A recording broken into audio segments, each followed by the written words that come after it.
Hello everyone, how are you? I hope all of you are happy and healthy and once again you are most welcome to my YouTube channel GK with MK। तो friends, railway group D 2022 के जितने भी students हैं video को carefully ध्यान से देखिएगा, क्योंकि इस वीडियो में आपकी GK plus science plus current affairs के जबरदस्त क्वेश्चंस का एक कॉम्बिनेशन दिया गया है और पूरे एनालिसिस के साथ में वीडियो को कवर करेंगे। एक एक क्वेश्चंस के बारे में आपको डिटेल से पूरा समझाएंगे। तो फ्रेंड्स, पहले वीडियो को आप देखिएगा, बाद में वीडियो को लाइक या डिसलाइक करने का फैसला करिएगा। तो चलिए फ्रेंड्स, क्वेश्चन आपके इस प्रकार है। पहला सवाल है कि सरसों की मिश्रित खेती किस फसल के साथ होती है। तो देखिए, जो सरसों की मिश्रित होती है पहले दो प्रकार से होती है। एक तो इस प्रकार से, आपको डायग्राम मैंने यहां लगाए हैं ताकि आपको पूरा समझ में आए। तो एक तो इस प्रकार से सरसों बीच बीच में बो जाती है और दूसरा एक लाइन में सरसों गेहूं के बीच में बो जाती है। तो फ्रेंड्स याद रखिएगा, सरसों की जो मिश्रित खेती होती है वो गेहूं के साथ में की जाती है। चलिए थोड़ा सा और जानते हैं इसके बारे में। सरसों और राई दोनों की मिश्रित खेती गेहूं के साथ की जाती है। और सरसों क्या है? ये रबी की एक प्रमुख तिलहनी फसल है। किसकी है? रबी की, जिसका भारत की अर्थव्यवस्था में बहुत प्रमुख स्थान है। और ब्रेसिका कंप्रेस्टिस इसका क्या है? सरसों का वैज्ञानिक नाम है, ये पूछा जाता है। और गेहूं का वैज्ञानिक नाम क्या है? तो गेहूं का वैज्ञानिक नाम है ट्रिटिकम एस्टिकम, ये गेहूं का वैज्ञानिक नाम है। और सरसों का नाम है वैज्ञानिक ब्रेसिका कंप्रेस्टिस, याद रखिएगा। और गेहूं क्या है? एक मध्य पूर्व के लेवांत क्षेत्र से आई एक प्रमुख घास है जिसकी खेती दुनिया भर में की जाती है। ये क्या है? एक प्रकार से घास है जो कि कहां से? मध्य पूर्व के लेवांत क्षेत्र से आई थी और आज ये दुनिया भर में बो जाती है। और खासकर भारत में तो इसका जो भारत की अर्थव्यवस्था है उसमें प्रमुख स्थान है। तो चलिए फ्रेंड्स, अगले क्वेश्चन की ओर बढ़ते हैं। अगला क्वेश्चन इस प्रकार से है कि वृक्ष की आयु का निर्धारण किसके आधार पर किया जाता है। देखिए, जबरदस्त क्वेश्चन है। और फ्रेंड्स, डायग्राम मैंने आपको इसलिए लगाए हैं कि ताकि आपको अच्छी प्रकार से समझ में आ जाए। तो वृक्ष की आयु का निर्धारण आप बताइए, यदि आपके पास इसका जवाब है, यदि आप किसी भी क्वेश्चन का आंसर जानते हैं तो फ्रेंड्स आप कमेंट में साथ साथ बताइएगा जरूर। घेरा, ऊंचाई, विकास वलय या फिर सामान्य दिखाव। तो देखिए, इसका जो राइट आंसर हो जाएगा ऑप्शन नंबर सी, विकास वलय। और ये विकास वलय क्या होती है? तो देखिए, आप यहां डायग्राम में देख पा रहे होंगे। यदि हम पेड़ को काटते हैं तो पेड़ को काटने के बाद जो बीच में ये आपको ये घेरे दिखाई दे रिंग टाइप के, इनको कहते हैं विकास वलय अर्थात ग्रोथ रिंग। तो इनको गिनने के आधार पर ही इनकी गिनती की जाती है और उसी के आधार पर वृक्ष की आयु का निर्धारण किया जाता है। चलिए थोड़ा सा इसके बारे में और जानते हैं। देखिए, इस विधि से जानने की कोशिश की जाती है कि पेड़ को कब रोपा गया था। और वृक्षों की अधिकतर जो प्रजातियां हैं वो अपनी शाखाओं में हर साल एक छल्ला बनाती है और फिर इन छल्लों को गिनकर वृक्ष की आयु का पता लगाया जा सकता है। हालांकि ये जो तरीका है उतना सटीक नहीं है जितना कि पेड़ को काटकर उसके वृत्तों को गिनना था, उसके छल्लों को गिनना।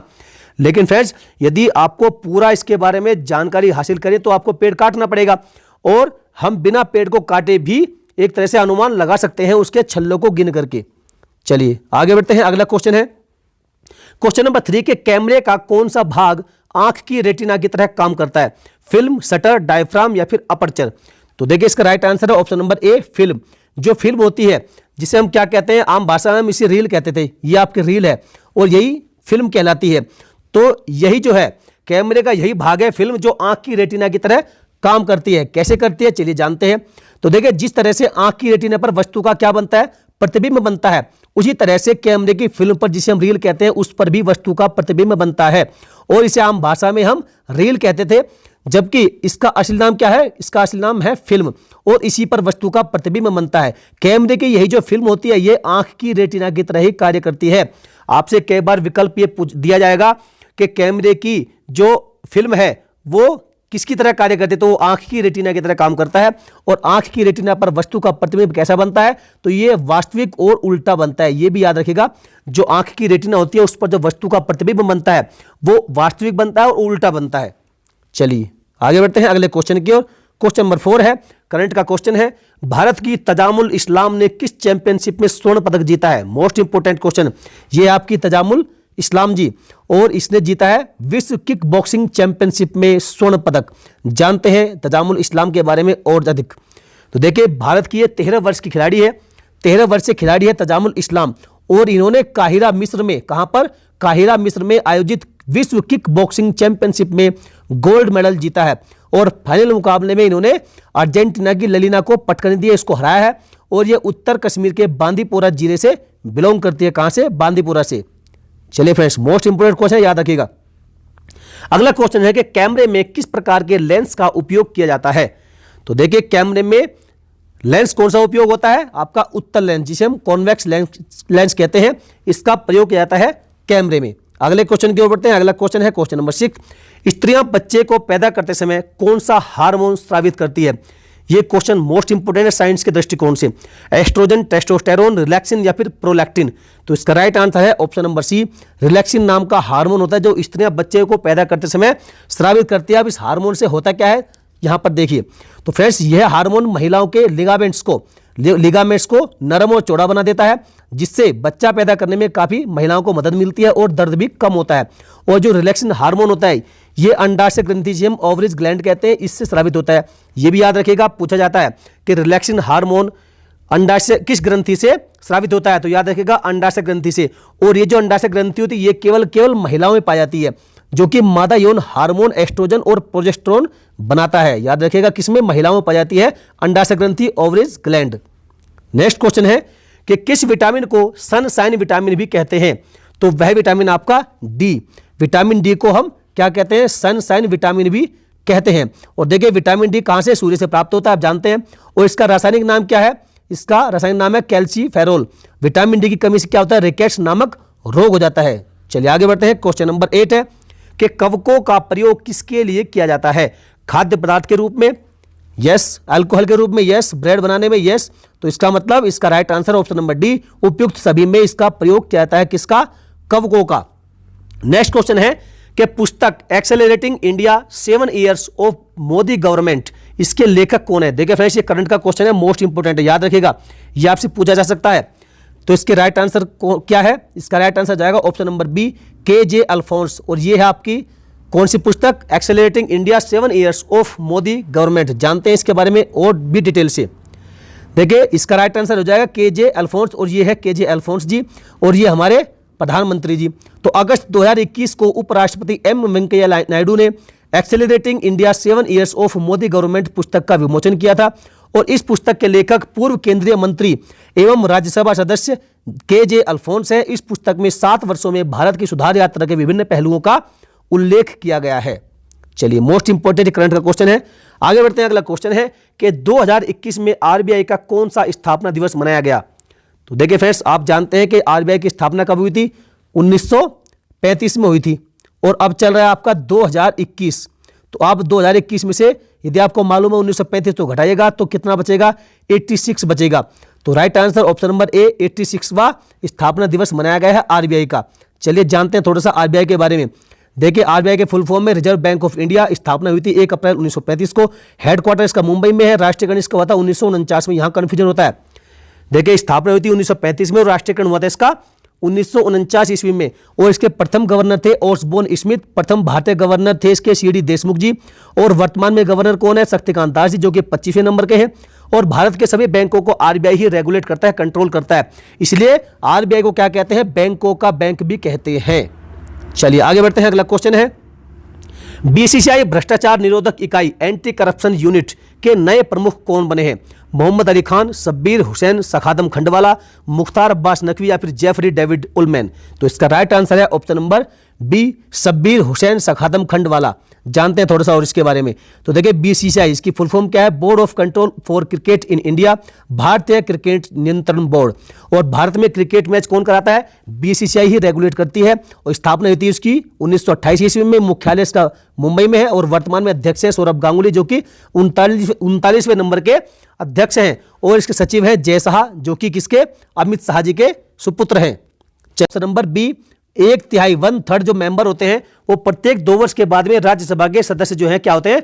रिटायर हो जाते हैं, सेवानिवृत्त हो जाते हैं। तो चलिए थोड़ा सा और जानते हैं। देखिए राज्यसभा क्या है? एक स्थायी सदन है जो कभी भी भंग नहीं होता, जबकि लोकसभा क्या है? भंग होती है प्रत्येक 5 वर्ष के बाद। और वर्तमान में राज्यसभा के सदस्यों की संख्या कितनी है? 245 है। जबकि राज्यसभा में सदस्यों की अधिकतम संख्या कितनी हो सकती है? 250, 250 हो सकती है। और राज्यसभा के सभापति भारत के क्या होते हैं? उपराष्ट्रपति होते हैं, जो कि राज्यसभा के पदेन सभापति भी होते हैं। और राज्यसभा के प्रत्येक सदस्य का कार्यकाल कितना होता है? पूछा जाए आपसे तो कार्यकाल होता है 6 वर्ष का। जबकि जो सभापति है उनका कार्यकाल होता है 5 वर्ष का। क्यों होता है? क्योंकि वो भारत के उपराष्ट्रपति होते हैं। तो सभापति का कार्यकाल 5 वर्ष का, और जो राज्यसभा के प्रत्येक सदस्य होते हैं उनका कार्यकाल होता है 6 वर्ष का। और 233 सदस्य विधानसभा सदस्यों के द्वारा, जबकि जो 12 मेंबर हैं वो राष्ट्रपति के द्वारा कला, साहित्य, खेल व सेवाओं के क्षेत्र से चुने जाते हैं। राज्यसभा के सदस्यों की जो न्यूनतम आयु होती है, मिनिमम एज होती है, वो होती है 30 वर्ष, 30 एज। और जबकि जो सभापति होते हैं उनकी मिनिमम आयु होती है 35 वर्ष, क्योंकि वो भारत के उपराष्ट्रपति होते हैं। चलिए अगला क्वेश्चन है, क्वेश्चन नंबर 13, निम्न में से कौन सा बंदरगाह कच्छ की खाड़ी में स्थित है? कोचीन, हल्दिया, कांडला, तूतीकोरिन। तो फ्रेंड्स याद रखिएगा, इसका राइट आंसर है ऑप्शन नंबर सी, कांडला। जो कांडला एयरपोर्ट, जो कांडला बंदरगाह है, वो कहां है? गुजरात में कच्छ की खाड़ी में स्थित है।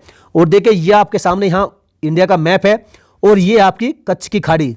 जब आप ऐसे मैप बनाएंगे तो फ्रेंड्स याद रखिएगा, जो ये इलाका है, ये एरिया कौन सा है? ये आपका कच्छ की खाड़ी के अंदर आता है। ये है कच्छ की खाड़ी यहां पर। तो यहीं पर जो है आपका कांडला बंदरगाह स्थित है। चलिए आगे बढ़ते हैं। देखिए कांडला बंदरगाह, कांडला बंदरगाह कहां? गुजरात में है। और ये 2017 में कांडला बंदरगाह का नाम बदलकर अब क्या कर दिया गया है? पंडित दीनदयाल उपाध्याय बंदरगाह कर दिया गया है। इसको अब याद रखिएगा, ये आपसे पूछा जा सकता है। अगला क्वेश्चन है कि हल्दिया बंदरगाह से कौन सी वस्तु को आयात किया जाता है? आयात। तो हल्दिया बंदरगाह है कहां पर? यह आपका पश्चिम बंगाल में है और यहां से सबसे अधिक मात्रा में जो पेट्रोलियम पदार्थ होता है वो आयात किया जाता है। चलिए थोड़ा सा और जानते हैं इसके बारे में। हल्दिया बंदरगाह कहां पर है? पश्चिम बंगाल में से, जो कि एक कृत्रिम बंदरगाह है। और कोलकाता बंदरगाह के बोझ को कम करने के लिए ही सन 1967 ईस्वी में इसे बनाया गया था, इसका निर्माण किया गया था। और हल्दिया बंदरगाह का संचालन किसके देखरेख में होता है? तो ये कोलकाता पोर्ट ट्रस्ट के द्वारा ही इसका देखरेख होता है, इसका संचालन किया जाता है हल्दिया बंदरगाह का। चलिए नेक्स्ट क्वेश्चन है कि भारतीय हीरा संस्थान, इंडियन डायमंड इंस्टीट्यूट कहां स्थित है? सूरत, अहमदाबाद, बड़ोदरा, वलसाड़। ये सभी जो चारों जगह है कहां पर है? गुजरात में है।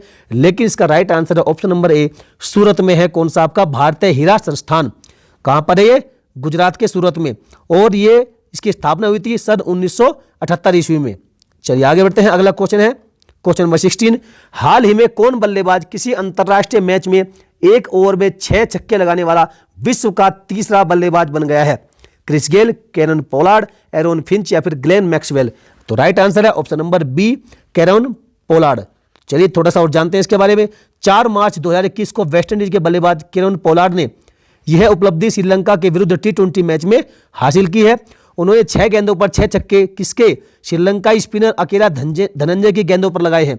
और पोलार्ड से पहले किसी अंतर्राष्ट्रीय मैच में भारत के युवराज सिंह और दक्षिण अफ्रीका के हर्षल गिब्स एक ओवर में 6 छक्के लगा चुके हैं। चलिए याद रखिएगा, कैरन पोलार्ड। गाय का दूध पीला सफेद रंग किस प्रोटीन की उपस्थिति के कारण होता है? कैसीन, लैक्टोज, कैरोटीन के साथ कैसीन या फिर लैक्टोज के साथ ब्यूट्रिक। तो देखिए फ्रेंड्स, यदि आपसे पूछा जाए कि गाय का दूध पीला किसके कारण होता है, तो पीला होता है आपका किसके कारण? ये होता है आपका लैक्टोज के कारण, करेक्शन, कैरोटीन के कारण। जो पीला होगा कैरोटीन के कारण होगा, लेकिन जो सफेद होगा, जो दूध का धवल रंग होगा, वो होगा कैसीन के कारण। लेकिन आपसे क्वेश्चन में पूछा गया कि गाय का दूध पीला सफेद, तो इसका मतलब हो जाएगा option number C is the correct answer, carotene के साथ में कैसीन। और देखिए गाय का दूध पीला किसके कारण? कैरोटीन के कारण, सफेद कैसीन के कारण। और गाय के दूध में भैंस के दूध की अपेक्षा क्या होती है? वसा कम होती है, कम वसा होती है, वसा याद रखिएगा। और गाय के दूध में वसा कितनी होती है? 3.5 से 4.5% के बीच में होती है, जबकि जो भैंस का दूध होता है उसमें वसा होती है आपकी लगभग 7.2%। याद रखिएगा ये भी। चलिए आगे बढ़ते हैं। अगला क्वेश्चन है क्वेश्चन नंबर 18, भारत के किस गवर्नर जनरल को स्थानीय स्वशासन का पिता कहा जाता है? Lord Canning, Lord Wellesley, Lord Ripon या फिर लॉर्ड विलियम बेंटिक। तो इसका राइट आंसर है friends Lord Ripon. Lord Ripon को ही क्या कहा जाता है? भारत में स्थानीय स्वशासन का पिता कहा जाता है। और भारत में स्थानीय स्वशासन एक्ट बनाकर इन्होंने क्या किया था? स्थानीय स्वशासन की शुरुआत की थी। कब? 28 मई 1882 ईस्वी में लॉर्ड रिपन के ही शासनकाल में यह शुरू की गई थी। और इसलिए लॉर्ड रिपन को स्थानीय स्वशासन का पिता भी कहा जाता है। लॉर्ड रिपन के बहुत से महत्वपूर्ण कार्य हैं जो कि इस प्रकार से है। कैसे हैं चलिए हम बताते हैं आपको। देखिए, वर्नाकुलर प्रेस एक्ट की समाप्ति हुई थी इनके शासनकाल में 1882 ईस्वी में। और प्रथम फैक्ट्री एक्ट आया था 1881 में। पहली जो नियमित जनगणना हुई थी वो इन्हीं के काल में हुई थी 1881 ईस्वी में। जबकि जो स्कूली शिक्षा हेतु हंटर आयोग की नियुक्ति हुई थी वो 1882 ईस्वी में हुई थी। इल्बर्ट बिल विवाद आया था 1883 ईस्वी में। जबकि जो अकाल संहिता की स्थापना हुई थी इन्हीं के समय हुई थी 1883 ईस्वी में। चलिए आगे बढ़ते हैं। अगला क्वेश्चन है क्वेश्चन नंबर 19, निम्न में से किस फसल पर हरित क्रांति का सीमित प्रभाव हुआ था? दाल, चावल, गेहूं या मक्का? तो राइट आंसर इसका ऑप्शन नंबर ए दाल। दाल क्या है? एक तिलहन और दलहन का हिस्सा है। और याद रखिएगा जो दलहन और तिलहन है इस पर हरित क्रांति का सीमित प्रभाव देखने को मिला, कह सकते हैं कि मिनिमम, अर्थात बहुत कम प्रभाव देखने को मिला था दलहन और तिलहन पर। और हरित क्रांति के जनक कौन थे? जनक है इसके नॉर्मन बोरलॉग जी। जबकि भारत में हरित क्रांति के जनक माना जाता है एम एस स्वामीनाथन को। और भारत में हरित क्रांति की शुरुआत कब हुई थी? तो ये 1966-67 ईस्वी में हुई थी भारत में हरित क्रांति की शुरुआत। चलिए अगला क्वेश्चन नंबर 20, किस पौधे का वैज्ञानिक नाम सालोनम ट्यूबरोसम है? आलू, टमाटर, कद्दू या फिर प्याज? तो इसका राइट आंसर क्या हो जाएगा फ्रेंड्स? इसका राइट आंसर हो जाएगा आलू। आलू का नाम ही क्या है आपका? सालोनम। यहां देखिए सालोनम ट्यूबरोसम, ये आलू का वैज्ञानिक नाम है। जबकि जो ये आलू होता है ये भूमिगत पौधे का एग्जाम्पल है, उदाहरण है। और जो टमाटर है उसका वैज्ञानिक नाम है लाइकोप्रेसिकन एस्कुलेंटम। क्या है? लाइकोप्रेसिकन एस्कुलेंटम, ये टमाटर का वैज्ञानिक नाम है। जबकि जो प्याज होती है, प्याज का वैज्ञानिक नाम है एलियम शेपा। ये सब याद रखिएगा, कई बार ये पूछे जा सकते हैं आपसे।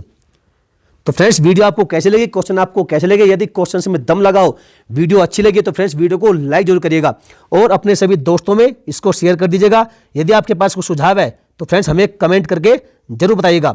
जिसने चैनल को अभी तक सब्सक्राइब नहीं किया, सब्सक्राइब करके बेल आइकन को जरूर प्रेस कर लीजिएगा। तो चलिए फ्रेंड्स मिलेंगे फिर किसी दमदार धुआंधार वीडियो में। जय हिंद, वंदे